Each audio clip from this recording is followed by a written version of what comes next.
I am the bread of life, says Jesus. But what does bread do for our life? And how can Jesus say that about himself? As we look at this passage, I want us to think about just a few qualities of bread and how Jesus, calling himself the bread of life, feeds our own lives.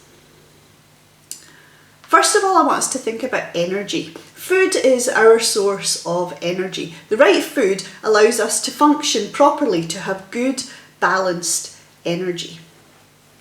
The trouble is, most of us fill up on food which gives us a quick burst of energy to keep us going. We don't think about a more healthy source of energy. We do what we need to do, but that food has limited value and limited use.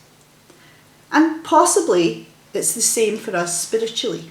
We grab a spiritual snack here and there to keep us going, but that's not the same as really nourishing our lives with the energy that we need. Jesus says to the crowd when they find him, "Do not work for food that spoils, but for food that endures to eternal life, which the Son of Man will give you." This is long-term food, something which isn't going to rot away or spoil, but which is going to give us energy, the capacity to keep going for eternal life. But I think hearing those words now, we have the same question possibly that the people in the crowd had back then. What must I do? How can I work for this food? What is the work that God requires? And that actually is a really good question. And the answer that we expect, I imagine, is something like, oh, we should serve in church, we should be kind to others, we should tell others about Jesus. The list could go on and on. But Jesus isn't interested in any of the activity answers. It's not about activity, it's about heart. And so Jesus says, the work of God is this, to believe in the one that he has sent. We're all learning new ways of working at the moment, and maybe this is both the easiest and the hardest kind of work that Jesus is talking about. Because to me, what Jesus says here is one of the most profound summing ups of the Christian life. The work of God is this: believe in the one he has sent. It goes to the heart of all the mistaken ideas that we find many people have who Jesus meets. What do you want me to do? What actions do you want me to take? And nowadays people ask the same question. What does God want me to do? What busy thing can I do for God? We have an idea that following God is all about doing. But God doesn't want our busyness. He wants our faith and our trust in him, and the faith and trust in the one that he's sent in Jesus. We're all being forced to rethink our work at the moment. We're being forced to rethink what it means to serve in church. Our activities are having to look different at the moment, and maybe will look different for a long time to come. But actually, I think that's one of the good things to come out of this crisis that we're currently in. Of course, we still ask, what can I do? But maybe more than ever, we're in a position to take the time to really think through Jesus' words. The work of God is this, to believe in the one he has sent.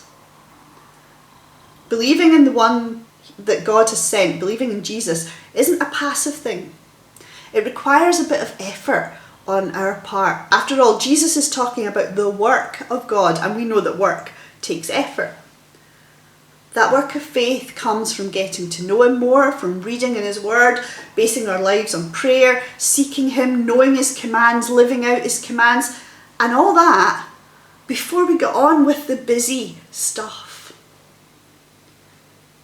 For lots of us, until a few weeks ago, or maybe still, we seem to be crazy busy.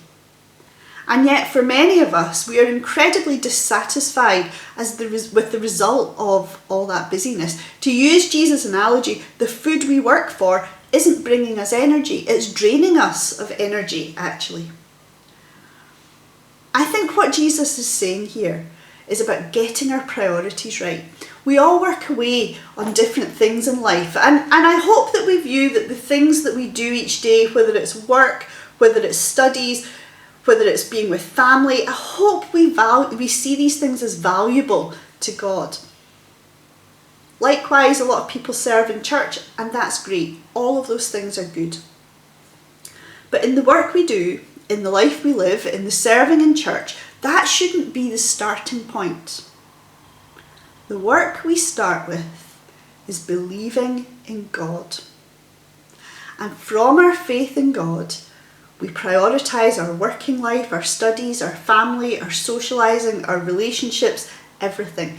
Everything is built on that foundation of faith in God. Back when we looked at Jesus' meeting with the woman in the well in John 4, the disciples urged Jesus to eat some food. And when they did that, Jesus said to them, "My food is to do the will of him who sent me and to finish his work." This isn't just about having the energy to do the work. It's about what sustains us in life, what nourishes us and keeps us going. And here with Jesus, we have an insight that can help us. We can work hard. We should work hard. But does what we do nourish our lives? Does it give us energy, or does it drain us of energy? The sustaining thing, the nourishing thing, is to seek and to do the will of God. The second thing I think about bread is that bread is enough. Bread is a staple food. Bread is enough to keep us going. Not to stuff us full, but to satisfy us with enough. And Jesus describes himself as the bread of life. He's saying, "I am enough for you." Because you see, this crowd of people following Jesus could only focus on one thing. They were only interested in food. They've just been fed by Jesus in the most incredible and miraculous way, but somehow that isn't good enough for them. They want more. And so they say to Jesus, "What miraculous sign then will you give us that we may see and believe in you? What will you do? Our forefathers ate manna in the desert. As it is written, he gave them bread from heaven to eat." Here are people wanting the toy from the Happy Meal. Because here's the thing. John tells us that this crowd of people first started coming to Jesus because they had heard about the signs, about the miracles that he was doing. Then they actually experience a miracle for themselves when Jesus feeds them.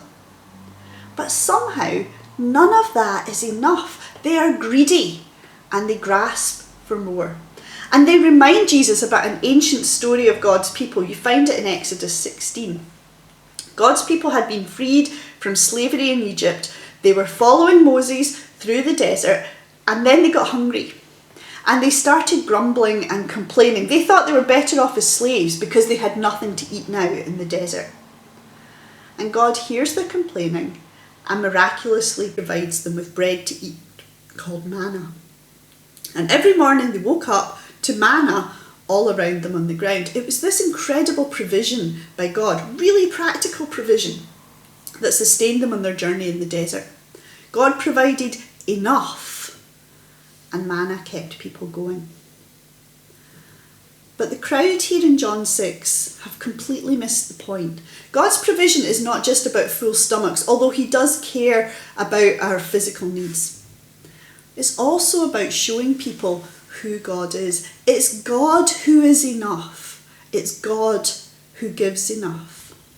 So Jesus says to them, "Very truly I tell you, it's not Moses who has given you the bread from heaven. It is my Father who gives you the true bread from heaven. For the bread of God is the bread that comes down from heaven and gives life to the world." Life. It sounds great. And like little children, the crowd gets excited. "I want this. Give us this bread," they say in verse 34. They are very interested in the Happy Meal. But it's like Jesus is saying to the crowd, you've had your Happy Meal, you've got your toy, but you're going to be hungry again. Physically hungry. And more especially, you're going to be spiritually hungry. "You don't know," said Jesus, "that I'm enough. Not the bread, not the miracles, not the toy. I am enough. So then Jesus says, I am the bread of life. He who comes to me will never go hungry. He who believes in me will never be thirsty. And this is Jesus coming to his point. He's already said that God gives bread to the world, and now he makes it more clear. I am that bread. It's me. And with him there is complete sustenance for life. Not a happy meal, but real, deep down nourishment for your soul. A few weeks ago, we spoke about this verse, this passage, at our John discussion group, and one of the insights I found really helpful from some people in the group was the fact that Jesus is enough. When we have Jesus, we will never be spiritually hungry and never thirsty. But also, we won't be so stuffed full that we can't move. Jesus isn't some kind of food coma for us. This is a promise for enough. And not for the kind of overindulgence that we've got used to when we think about food these days. The story of the providing of manna in the desert in Exodus is the story of enough. And now Jesus is saying that he himself is enough. The trouble is though, we always want more. We're greedy. And if we don't believe that Jesus is enough, we stuff our lives full of other things to make us feel good.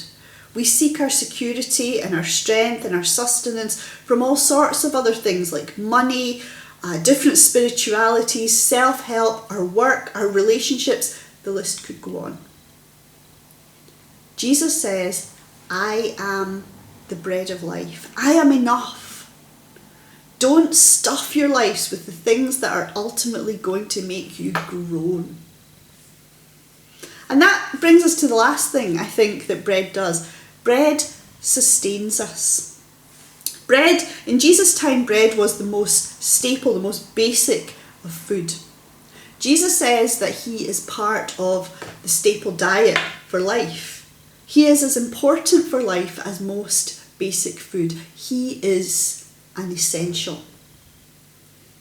So what sustains you? Well, the answer should be Jesus, but it's not always easy to recognise or to see that sustaining. That was kind of the problem that the crowd had. But Jesus calls himself the bread of life. I tell you the truth, says Jesus. Amen, amen. He who believes has everlasting life. I am the bread of life. All this talk about life. I am the bread. I am the sustenance. I am the nourishment. He who believes in me has everlasting life. Even God's provision of manna through Moses, Jesus says, was just a physical thing. The people ate, they were hungry again, and of course they still got old and they eventually died. Your ancestors ate manna in the wilderness, yet they died, said Jesus. But here is the bread that comes down from heaven, which anyone may eat and not die. I am the living bread that came down from heaven. Whoever eats this bread will live forever.